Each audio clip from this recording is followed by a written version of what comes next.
Hey, I need a moment of your time. Quick, fast. It's not going to take me that long. Sometimes when I wake up in the morning, with books in my head. And this morning I woke up with The Giving Tree by Shel Silverstein. It's one of my favorite stories. And it's a story about a little boy that found favor with a tree. And this tree loved this little boy. And the little boy would go to the tree and he would say, "Let's play." And the tree would sway. And the tree would let the leaves come down, and he would pick the leaves up, and he would make a lion's mane. And when the boy got hungry, he dropped apples, and the little boy would pick up the apples, and he would eat the apples. And then when he got tired, he said to the tree, "I'm tired too." And the tree said, "Well, lean on me, and I'm going to give you rest, and my shade is going to block the sun." And so the little boy said, "Yeah, I'm hungry again." So the tree dropped down apples, and he picked up the apples, and he ate it. And the little boy went away. And when the little boy came back, he said to the tree, he said, "You know what? I don't want to play. I want to make some money, and I'm older now." And so the tree said, "Okay, well, pick up my apples, gather them, and go sell them, and that'll give you money." So the little boy went away for a long time, and the little boy came back, and he said, "You know, I don't want to play, and I'm not hungry. I'm making money, but I want to get a wife, and I want to get a family, and I need to build a house. I have to prepare for my family." So the tree said, "Well, I don't have any money, but look, I got branches, and my home is the forest, and there's trees all around us. Gather the trees and cut off some of my limbs, and you go build a house for your family, because I want you to be happy." So the little boy ran, and he did that, and he came back, and then he said, "I'm tired. I just want to get away. You know, I need a boat. Can you give me a boat?" And the tree says, "Well, I don't have a boat, but you know, my stump and my whole body, it can build a boat. So cut me down, and you get your boat. And you, as sad as I'm going to be, I want you to be happy. You build your boat and you go away." And so the little boy went away for a long time, and the tree was unhappy. But when the little boy finally came back, he was old, he was feeble, he was frail. And he said to the tree, he said, "I'm tired. You know, I'm just exhausted. I'm beat. I don't need money, and my teeth can't even eat the apples, but I just want to rest." And the tree said, "Well, I'm a stump now, and you've taken all I had. I only got a stump left. Your knees are feeble. Sit down and let me give you rest." And the little boy sat down, and he rested. Mothers are that tree. Wives are that tree. We give and we give and we give until there's nothing left.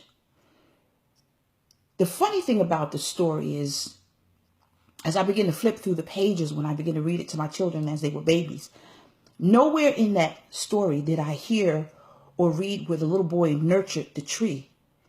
The little boy didn't put fertilizer down. The little boy did not put water down. The little boy didn't ask the tree, "Do you need anything?" That book hit home as I deal with so many women who are just drained. They're drained, and the families keep taking and taking and taking and taking and taking till there's nothing left but a little stump. Take a moment today and ask your wife, "Do you need anything? Can I help you?" Children, just take a moment and ask your mom, "Mommy, can I do something for you?" Because the worst thing you could do is just keep taking and taking and taking and not replenishing. The wonderful thing about life is, as we become adults, we realize that love is recyclable. You put love in and you get love out. We as women, as Miles Monroe said, we are incubators. You give us something and we'll give it out. You give us heaven, we'll give you heaven. You give us hell, we'll give you hell. You put a seed in us, we'll give you a child. You give us a vision and we'll help you birth it.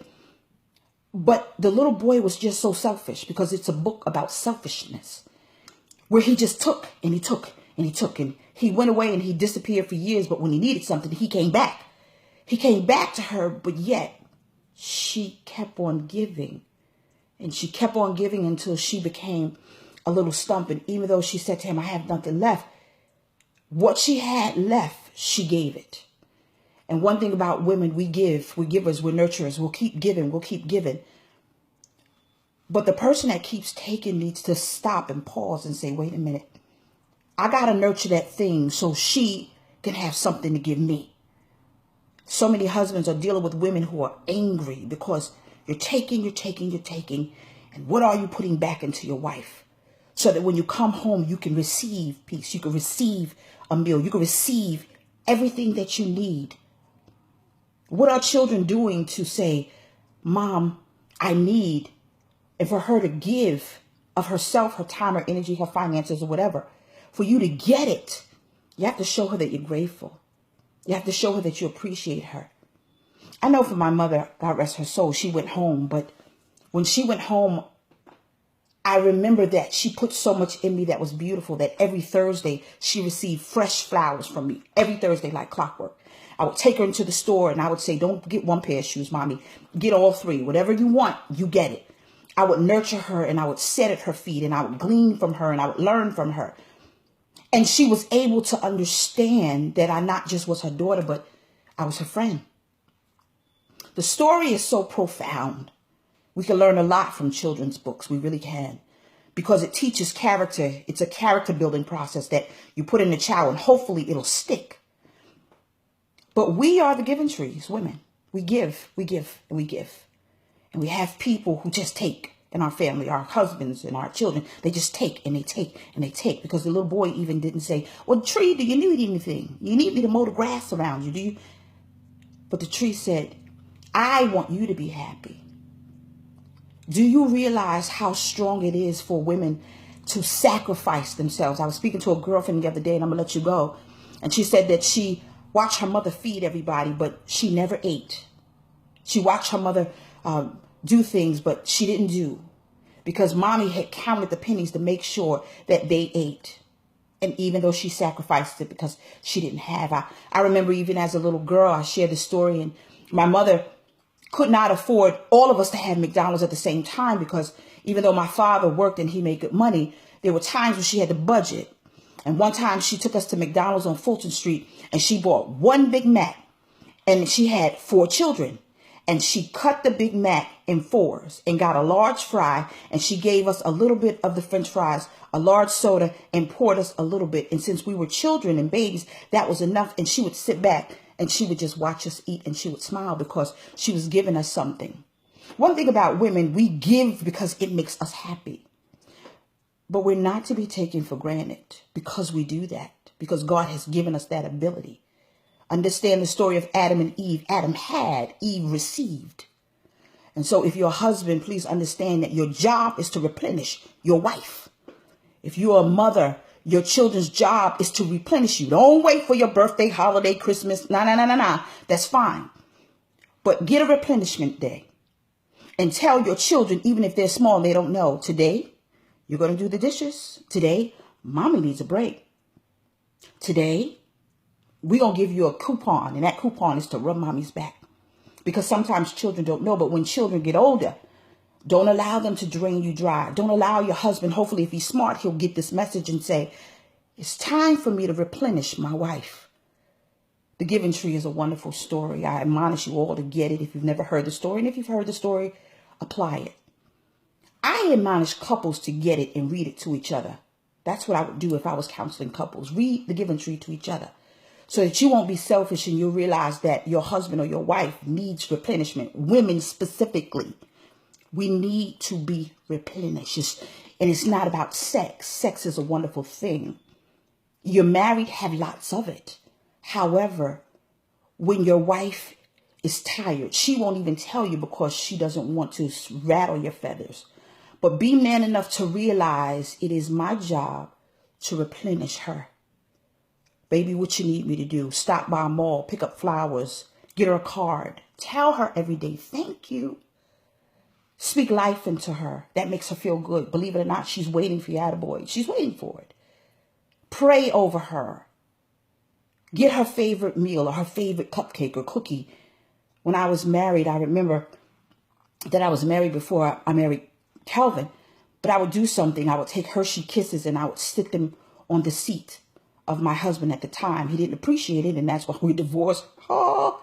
However, it is very imperative that you not take your spouse for granted because he and she are together as a unit, and the wife is that giving tree, and she's given and she's given, And you're taking and you're taking, but you're not putting anything back. For moms, don't wait till your mother is laying in a box and you're standing over her and you wish that you would have taken more time while she is breathing. Now give her that.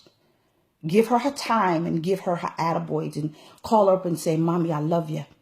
That's one thing when my mom was stuck in the grave. I didn't have that guilt because, I did the most miraculous job. She used to tell me, you're my friend. And I speak highly of her now because she influenced me to be a great mom and to be a better wife even. And so she taught me. And so therefore I'm teaching everyone that I know. And so don't wait for mommy to be in a box to tell her, you know what? I love you. What issues you have even with your mother, get them out of the way. Because she has been that giving tree. And you might not understand that, but when she wants to give you and she doesn't have, it's because she budgeted her money to make sure you had a roof over your head and that you guys can eat. And so when she says no, it's not that she's saying no. She might be mad because she wants to give it to you, but she can't. But she does it in another way. You might be too selfish to realize that. And so please, I'm going to take this moment and I'm going to say bye-bye. But I'm also going to tell you, take a minute and you replenish your wife. And your children should replenish you. Children, replenish mommy. Because mommy is the giving tree. And over the course of time, she's going to be that little stump. And it will be unfortunate if you have to look over mommy in a box and say, I wish I would not have just taken so much from her, but given her something. Because there's going to be a time when you're going to call her. And God forbid she won't be able to call back. I know the experience. So don't wait for Mother's Day. Don't wait for Christmas or birthday. You acknowledge the woman in your life.